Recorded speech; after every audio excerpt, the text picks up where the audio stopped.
নমস্কাৰ Assamese audio' book প্ৰভাৱ বিস্তাৰ আৰু বন্ধুলাভ এই গ্ৰন্থৰ নৱম অধ্যায়লৈ আপোনালোকক স্বাগতম জনাইছোঁ।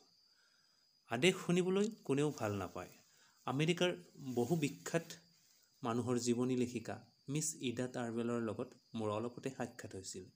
সিদিনা আমি বহু সময় ধৰি নানা বিষয়ক লৈ আলোচনা কৰিছিলোঁ।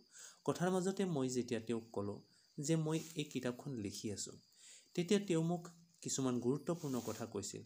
তেওঁ মোক নানা উদাহৰণেৰে বুজাই কৈছিল কেনেদৰে মানুহৰ লগত সুসম্পৰ্ক ৰক্ষা কৰি চলিব লাগে।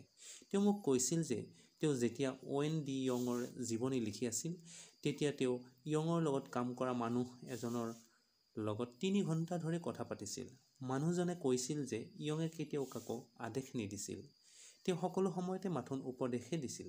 উদাহৰণস্বৰূপে ক'ব পাৰি যে য়ঙে কেতিয়াও এইটো কৰা, সেইটো কৰা, এইটো নকৰিবা, সেইটো নকৰিবা জাতীয় কথা নকৈছিল।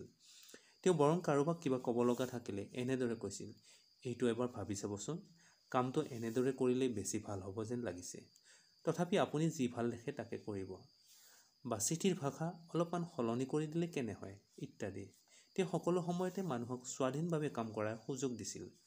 তেওঁ তেওঁলোকৰ কামৰ মাজেদি নিজৰ ভুলৰ অনুভূতি জগাইছিল। এনেধৰণৰ কৌশল প্ৰয়োগ কৰি তেওঁ তেওঁৰ তলতীয়া কৰ্মচাৰীসকলৰ ভুল সংশোধন কৰিছিল। তেনে কৌশলে মানুহৰ অহংকাৰবোধ অটুট ৰাখে আৰু তেওঁৰ গুৰুত্বও অটুট থাকে।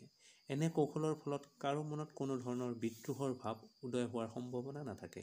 এতেকে আনক ক্ষুব্ধ আৰু অসন্তুষ্ট নকৰাকৈ সলনি কৰিব বিচাৰিলে তলৰ নিয়মটো মানি চলাৰ চেষ্টা কৰক। পোনপটীয়াভাৱে আদেশ নিদি মানুহক প্ৰশ্নৰ মাজেৰে উপদেশ দিয়ক। ধন্যবাদ।